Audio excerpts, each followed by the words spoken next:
Waiting for confirmation feels like discipline, and that's exactly why it's so destructive.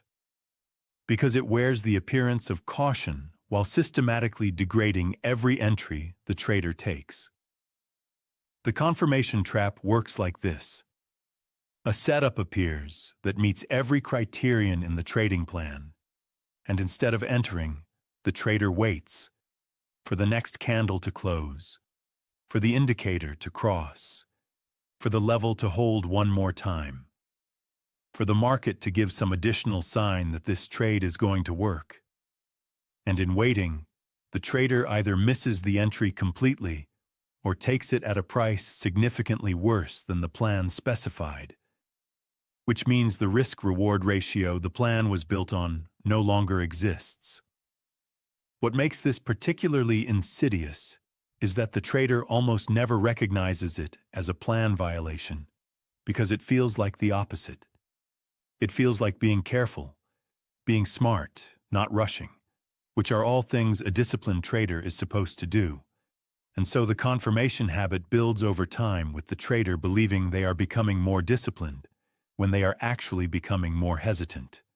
The root cause of confirmation seeking is a gap between intellectual acceptance of a setup and genuine trust in it. And this gap almost always traces back to insufficient vetting. When a setup has been properly tested across a real historical sample and the trader has seen the actual results, entering on criteria becomes natural because the criteria are what the evidence supports. But when a setup is based on pattern recognition and optimism, the trader has no evidence to fall back on in the moment, and so they reach for confirmation instead. This is why confirmation seeking is not primarily a discipline problem.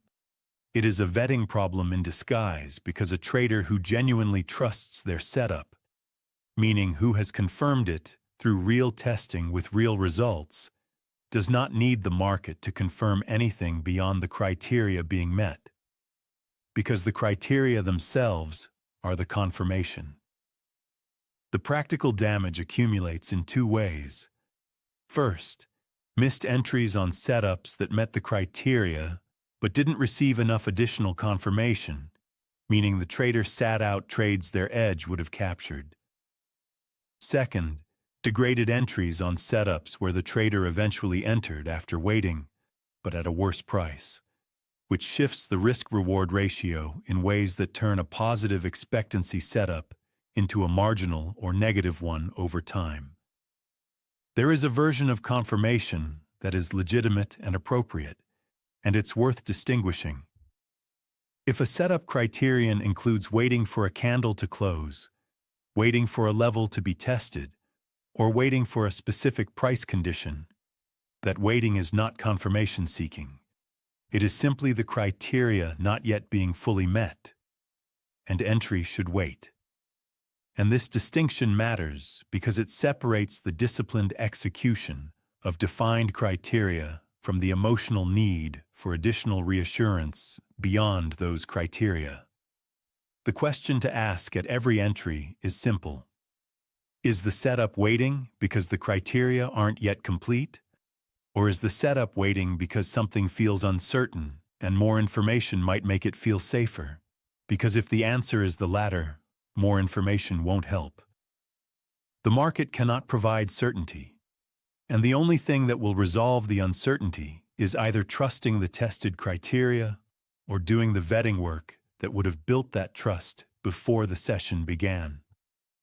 The confirmation trap ultimately comes down to this. Every time a trader waits for something beyond their criteria, they are implicitly saying they don't trust the plan they spent time building, and that distrust doesn't come from the market. It comes from insufficient evidence, which means the solution isn't more patience at entry. It's more thorough vetting before the session, so that when the criteria appear, trust is already in place and the entry happens cleanly, the way the plan always intended.